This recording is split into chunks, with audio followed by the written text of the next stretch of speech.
अरे बहू, यह क्या? तू अपना सामान पैक कर कहाँ जा रही है? बहू को बुलाने के लिए कमरे में आई कुसुम जी उसे सामान पैक करते देखकर हैरान रह गईं। कुसुम जी बोली, बहू, रीना का फोन आया था। वो यहाँ आने वाली है। मैं तो तुझे यही बताने आई थी, पर तू तो मायके जा रही है। तूने पहले तो नहीं बताया कि तेरा ऐसा कोई प्रोग्राम भी है। कुसुम जी ने कहा, हाँ मम्मी जी, पहले तो प्रोग्राम नहीं था, पर मैंने आपकी और दीदी की बातें सुन ली थी, बस इसलिए मैं अपने मायके जा रही हूँ। नेहा ने भी बेफिक्री से जवाब दिया। बहू, यह क्या बात होती है भला? अब क्या मेरी बेटी अपने मायके भी ना आए? जो तू उसके आने की बात को सुनकर मायके जा रही है? कुसुम जी तमकते हुए बोली, मम्मी जी, आपको जो कहना है कहिए, पर मैं तो अपने मायके जा रही हूँ। दीदी आए तो कह देना कि कोई जरूरी काम आ गया था, इसलिए चली गई। नेहा अपना बैग उठाकर बाहर आते हुए बोली, अरे, हद होती है। आखिर क्यों झूठ बोलूं मैं? तो ठीक है ना मम्मी जी, झूठ ना बोल सको तो सच ही बोल देना, और उनसे कह देना कि उनकी भाभी ने भी उनसे बहुत कुछ सीख लिया है। वो जैसा व्यवहार मेरे साथ रखेंगी, मैं भी वैसे ही व्यवहार उनके साथ रखूंगी। कहकर नेहा अपना सामान लेकर घर के बाहर निकल गई और गाड़ी में बैठकर वहां से रवाना हो गई। और उधर से रीना की गाड़ी वहां पहुंची। नीचे उतरकर गाड़ी वाले को पैसे देकर वह अंदर आई और बोली, मम्मी, मैंने देखा कि भाभी अपना बैग लेकर कहाँ गई हैं। बेटा, वह तो अपने मायके चली गई। कुसुम जी ने उदास होते हुए कहा, क्यों? उन्हें पता नहीं था कि मैं आने वाली हूँ? रीना ने हैरान होकर कहा, पता था, इसलिए तो वह चली गई। जैसे तू उसके साथ व्यवहार करेगी, तेरे साथ भी वैसे ही व्यवहार होगा। कुसुम जी ने उसे घूरते हुए कहा। तो रीना कुछ बोल नहीं पाई और चुपचाप सोफे पर आकर बैठ गई। आखिर रीना भी तो कई बार नेहा के साथ ऐसे ही व्यवहार कर चुकी थी। रीना तो शुरू से ही कामचोर थी। अपने घर पर मेहमान आते हुए उसे बिल्कुल पसंद नहीं थे, और बेटी तो अपने मायके वालों को अपने ससुराल आते देखकर खुश हो जाती थी। लेकिन रीना तो इतनी कामचोर थी कि उसके मायके से उसके भाई भाभी भी अगर उसके ससुराल उससे मिलने आ जाए तो कुछ ना कुछ बहाना बना देती थी, या फिर खुद घर के बाहर निकल जाती थी। लेकिन जब खुद चाहे तो उठकर मायके चली आती थी। यह भी नहीं देखती थी कि किसी का अपना खुद का भी कोई प्लान होगा या नहीं। अभी 2 महीने पहले की ही बात थी। नेहा अपने पति के साथ फिल्म देखने के लिए गई थी। फिल्म देखने के बाद दोनों ने बाहर ही खाना खाया। तब अमित ने कहा, गर्मा गर्म कॉफी पीने का मन हो रहा है, पर बाहर कॉफी नहीं पीनी। चलो दीदी के घर चलते हैं, उनके यहाँ कॉफी भी पी लेंगे और उनसे मिल भी आएंगे। बहुत दिन हो गए मुझे उन्हें देखे हुए। अरे, क्यों उन्हें परेशान कर रहे हो? कितनी रात हो गई है। अच्छा लगता है क्या इतनी रात को दीदी के घर जाना? नेहा ने कहा। अरे, तो दीदी कौन सा अपने ससुराल वालों के साथ रहती हैं, जो बहुत कुछ सोचना पड़ेगा। दीदी और जीजा जी अकेले ही तो रहते हैं, और वह भी तो कई बार रात को कहीं भी घूम फिर कर हमारे घर आ जाते हैं। तो फिर परेशानी क्या है? दीदी ही तो है, इतना क्या सोचना। कहकर अमित ने गाड़ी रीना के घर की तरफ मोड़ दी। थोड़ी देर बाद जब वह लोग वहां पहुंचे तो दोनों पति पत्नी टीवी देख रहे थे। जीजा जी तो फिर भी दोनों को देखकर खुश हो गए, लेकिन रीना के चेहरे की हवाइयां उड़ी हुई थी। अरे तुम लोग इतनी रात को? कुछ नहीं दीदी, बस ऐसे ही सोचा कि आपसे मिलना भी हो जाएगा और आपके हाथ की कॉफी भी पी लेंगे। अमित ने बिना हिचकिचाहट के ये बात कह दी। ओह अच्छा, कॉफी पीने यहाँ तक आए हो? अचानक रीना ने कहा। यह सुनकर सब हैरानी से रीना की तरफ देखने लगे। तो रीना झेपते हुए बोली, अरे, मैं तो मजाक कर रही थी। वह तो मेरी तबीयत थोड़ी ठीक नहीं लग रही थी, पर कोई नहीं, मैं बना देती हूँ। कोई बात नहीं दीदी, कॉफी मैं बना देती हूँ। कहकर नेहा रसोई में आ गई और उसने सबके लिए कॉफी बनाई। कॉफी बनाकर नेहा ने सबको परोसी और उसके बाद रीना के पास आकर बैठ गई।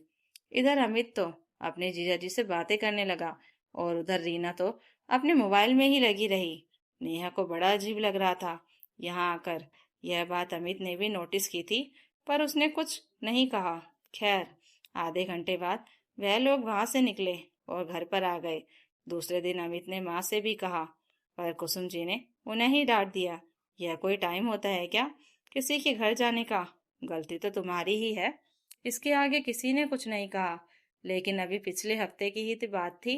नेहा अपने कजिन के साथ शॉपिंग करने गई हुई थी। उसकी कजिन रीना के साथ ही स्कूल में पढ़ती थी। इसलिए उसने नेहा से कहा, चल नेहा, आज रीना से मिलकर आते हैं। बहुत दिन हो गए हैं मुझे उससे मिले हुए। पर नेहा का मन नहीं किया। इसलिए उसने पहले फोन मिलाकर रीना से पूछा, पर रीना साफ साफ मुकर गई।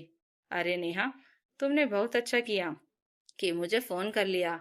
वो क्या है ना कि मैं घर पर ही नहीं हूँ, तुम्हारे जीजा जी के साथ अपने ससुराल आई हुई हूँ। यह सुनकर नेहा ने फोन रख दिया।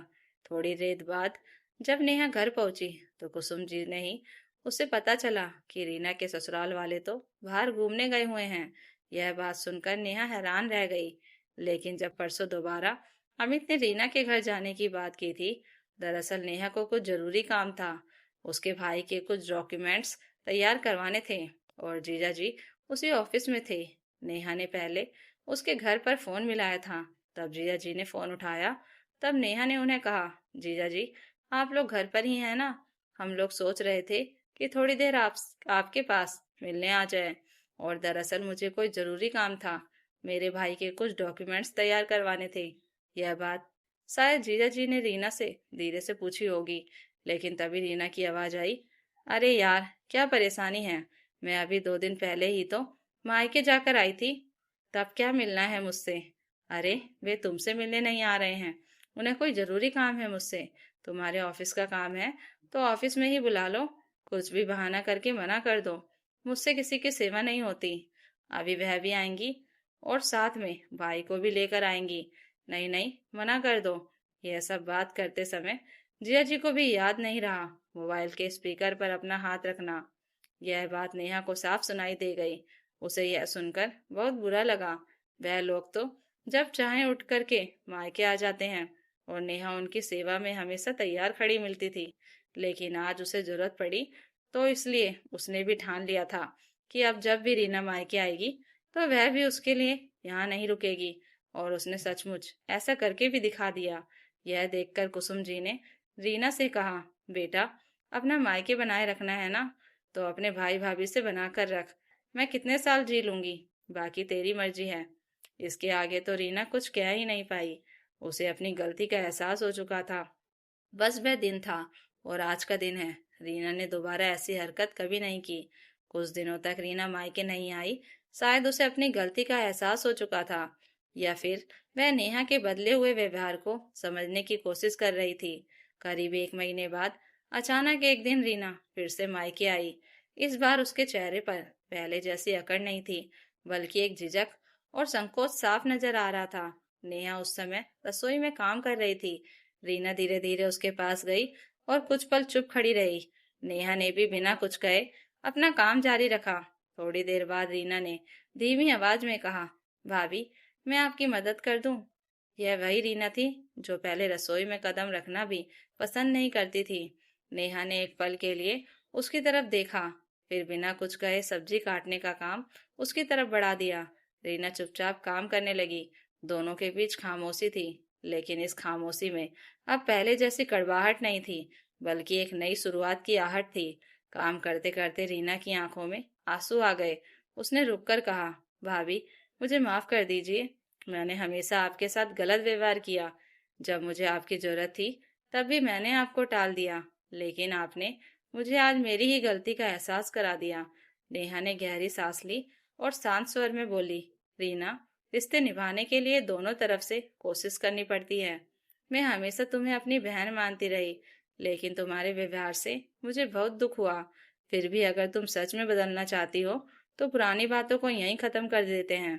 यह सुनकर रीना ने तुरंत नेहा के पैर छू लिए और बोली, धन्यवाद भाभी, मैं वादा करती हूँ कि अब कभी आपको शिकायत का मौका नहीं दूंगी।